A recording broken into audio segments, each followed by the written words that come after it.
Hello viewers. आज के इस वीडियो में हम लोग सीखने वाले हैं कि अपने गूगल फॉर्म में हम लोग ऑटो करेक्ट ऑप्शंस कैसे लगा सकते हैं। यानी कि जब हम स्टूडेंट का एग्जाम क्रिएट कराते हैं तो ऑटोमेटिकली हमारे गूगल फॉर्म में उस क्वेश्चन को कैसे चेक किया जा सकता है और उसके रिगार्डिंग उनको पॉइंट्स कैसे दिए जा सकते हैं। सो आइए पूरा प्रोसेस हम लोग सीखते हैं।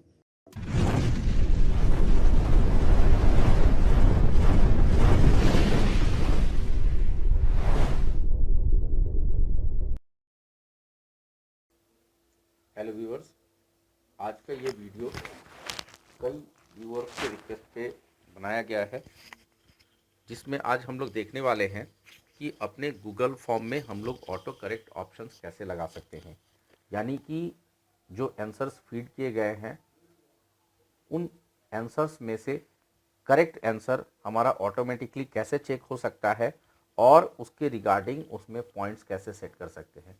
तो कुल मिलाकर के हम लोगों को ये सीखना है कि हम लोग अपने गूगल फॉर्म को क्विज़ के तौर पे कैसे इस्तेमाल कर सकते हैं, कैसे स्टूडेंट्स के लिए क्वेश्चन सेट कर सकते हैं, और जैसे स्टूडेंट कोई ऑप्शन पे क्लिक करता है तो वो ऑटोमेटिकली कैसे जज हो पाएगा कि वो आंसर करेक्ट है या रॉन्ग है।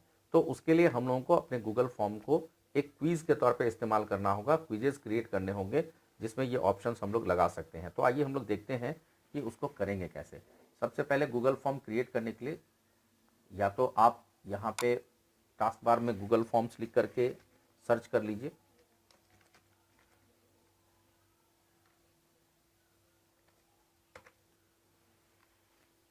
और क्रिएट ऑप्शन पे क्लिक करेंगे, गूगल फॉर्म क्रिएट पे। दूसरा है आप अपने गूगल ड्राइव से भी यहाँ पे जा सकते हैं। तो यहाँ पे हम लोगों ने क्या किया, Google form, go to Google form option पे हमें क्लिक करना है। ये जो पर्सनल वाला ऑप्शंस है, इसी पर्सनल वाले ऑप्शंस में गो टू गूगल फॉर्म्स पे क्लिक करना है।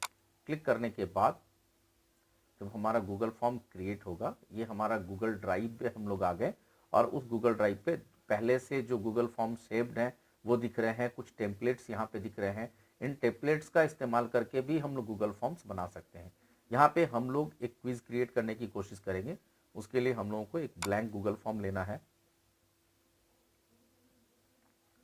तो सपोज हम लोग किसी स्टूडेंट का एक क्विज के लिए क्वेश्चन सेट कर रहे हैं, तो हम यहाँ पे हम अपने एग्जामिनेशन का नाम दे सकते हैं या अपने गूगल फॉर्म का हेडिंग लगा सकते हैं, टाइटल लगा सकते हैं। मैं यहाँ पे गूगल फॉर्म का के नाम के तौर पे यहाँ पे क्विज लिख रहा हूँ।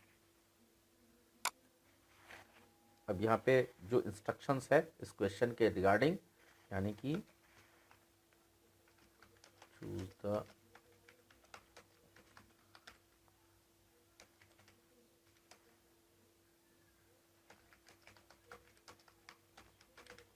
मैंने ऐसा लगाया। अब इस गूगल फॉर्म में यदि मैं चाहता हूँ कि स्टूडेंट्स अपने नाम वगैरह भी फीड करें, तो यहाँ पे हम उसके लिए ऑप्शंस लगा सकते हैं, राइट योर नेम, हमने ऐसा लगाया। इसके लिए आपको शॉर्ट आंसर्स करने हैं, यानी कि स्टूडेंट यहाँ पे नाम फीड करेगा तो नेम फीड करने के लिए आपको शॉर्ट आंसर्स वाला फील्ड लेना है। यदि यहाँ पे नहीं आ रहे हैं, अभी ऑटोमेटिकली आ गया, अगर नहीं आता है तो आप इस ड्रॉप डाउन लिस्ट बॉक्स पे क्लिक करके यहाँ से शॉर्ट आंसर क्लिक करेंगे। इसके बाद आपको यहाँ पे रिक्वायर्ड ऑप्शन को इनेबल कर लेना है। इनेबल करने के बाद यदि आप कोई और इन्फॉर्मेशन उनसे इनपुट कराना चाहते हैं तो यहाँ पे ऐड क्वेश्चंस पे जाएंगे, और सपोज आप उनसे उनका क्लास या सेक्शन या रोल नंबर इनपुट कराना चाहते हैं तो यहाँ पे राइट योर क्लास, ये इनपुट करने के बाद यहाँ पे फिर से आप देख रहे हैं शॉर्ट आंसर्स आ गए हैं। और यदि आप इनको फिर से मैंडेट करना चाहते हैं, मैंडेटरी बनाना चाहते हैं, तो यहाँ पे रिक्वायर पे क्लिक कर लेंगे। अब यहाँ पे मुझे क्वेश्चंस ऐड करने हैं। तो क्वेश्चंस यदि ऐड करने से पहले मैं यहाँ पे सेक्शन ब्रेक लगाना चाहता हूँ, यानी कि मैं चाहता हूँ कि क्वेश्चंस हमारे दूसरे पेजेस पे आए, तो आप यहाँ से सेक्शंस ऐड कर सकते हैं। अदरवाइज आप यहीं पे क्वेश्चन को ऐड कर सकते हैं। यदि मैं यहाँ पे सेक्शंस ऐड करता हूँ तो सेक्शंस ऐड करने के बाद ये हमारा न्यू सेक्शन है। यहाँ पे मल्टीपल चॉइस क्वेश्चंस, मैंने यहाँ पे क्वेश्चंस ऐड किए। अब मुझे यहाँ पे एक क्वेश्चन डालना है। तो मैंने क्वेश्चन के तौर पे सपोज एक सिंपल सा क्वेश्चन ले लिया। Question number 1, what is the capital of Bihar. एक सिंपल सा क्वेश्चन लिया, बिहार की कैपिटल क्या है। इसके आंसर्स के लिए यहाँ पे मल्टीपल चॉइस ऑप्शन ऑटोमेटिकली आ गया है, बट यदि नहीं आता है तो आप इस लिस्ट बॉक्स पे क्लिक करके यहाँ से मल्टीपल चॉइस ऑप्शन चूज करेंगे। यहाँ पे आप देख रहे हैं ये ट्रायंगुलर एक बटन आ रहा है जिसको हम लोग ड्रॉप डाउन लिस्ट बॉक्स कहते हैं। यहाँ पे क्लिक करते ही आपके वेरियस ऑप्शंस आ जाएंगे, इसमें से आपको मल्टीपल चॉइस ऑप्शन क्लिक करना है। अब इसके बाद यहाँ पे ऑप्शंस लगाने हैं। सपोज मैंने पहला ऑप्शन लगाया रांची, दूसरा लगाया पटना, तीसरा लगाया न्यू दिल्ली और चौथा लगाया नन ऑफ दिस।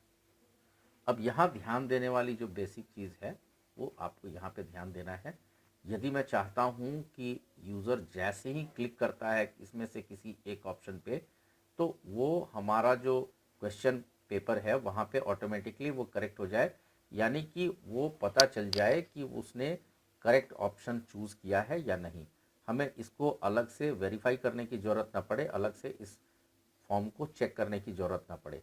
तो सबसे पहले तो इसको मैंडेटरी बना देते हैं और उसके बाद यहाँ आपको जाना है सेटिंग्स में।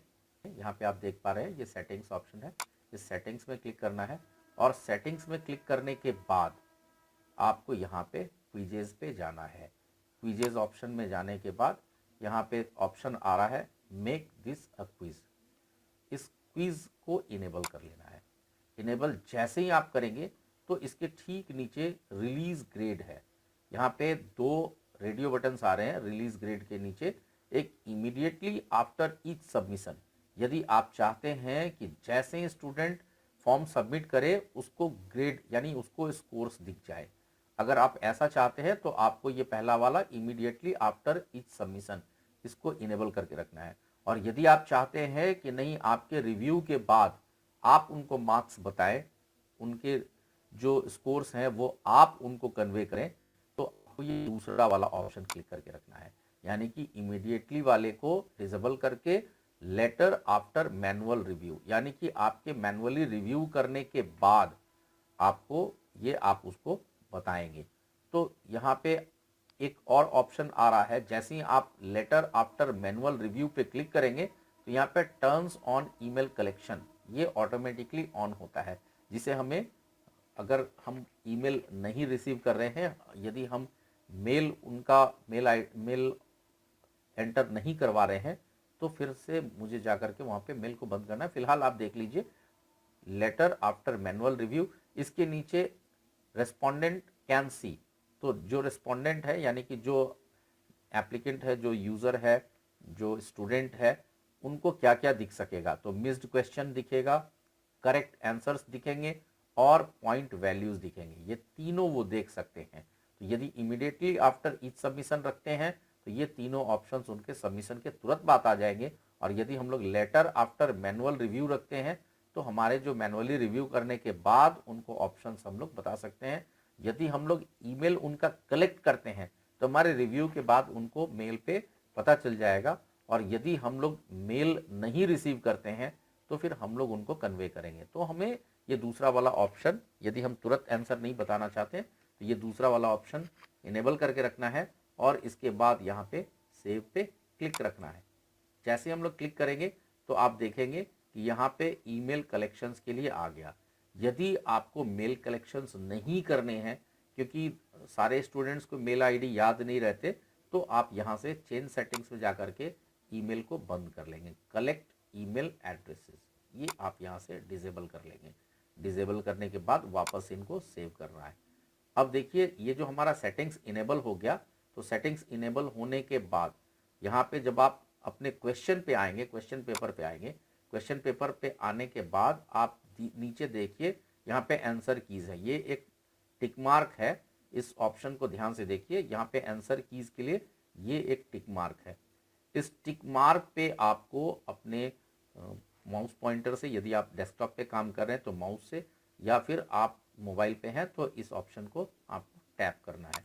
जैसे ही आप टैप करेंगे तो यहाँ पे देखिए सबसे ऊपर में आ रहा है पॉइंट्स के लिए, तो 0 पॉइंट्स। आप इस क्वेश्चन के लिए स्टूडेंट्स को कितने मार्क्स देना चाहते हैं वो यहाँ पे फिड कर दीजिए। आप इससे घटा बढ़ा सकते हैं या फिर अपने न्यूमेरिक कीपैड से यहाँ पे टाइप कर सकते हैं। तो यहाँ पे इसको 1 कर देंगे। अब इन चारों ऑप्शंस में से कौन सा ऑप्शन करेक्ट है, तो सपोज इसका करेक्ट ऑप्शन है पटना, मैंने यहाँ पे टिक कर लिया। अब आप देखेंगे कि इसके साथ में ग्रीन टिक आ रहा है। आने के बाद यहाँ पे डन पे क्लिक कर लेना है। क्लिक करने के बाद आप देखेंगे कि हमारा जो क्विज़ है, आप हेडिंग में देखेंगे कि उसका जो मार्क्स है वो यहाँ पे दिख रहा है, टोटल पॉइंट्स 1। हमने एक क्वेश्चन बनाया था और एक क्वेश्चन पे हमने वो पॉइंट्स लगाए थे, यानी कि एक क्वेश्चन 1 मार्क्स का है। यदि यूज़र करेक्ट करता है तो उसको 1 मार्क्स असाइन हो जाएंगे ऑटोमेटिकली, हमें करना नहीं पड़ेगा। और यदि वो रॉन्ग करता है तो वहाँ पे 0 मार्क्स असाइन होंगे। तो इस तरह हम लोग अपने क्वेश्चन पेपर को क्विज के तौर पे इस्तेमाल कर सकते हैं और अपने क्वेश्चन को ऑटोमेटिकली करेक्ट करा सकते हैं। सो आशा करता हूँ कि आपको ये समझ में आ गया होगा और आप आसानी से इस ऑप्शन को कर सकते हैं। So thank you for watching the video.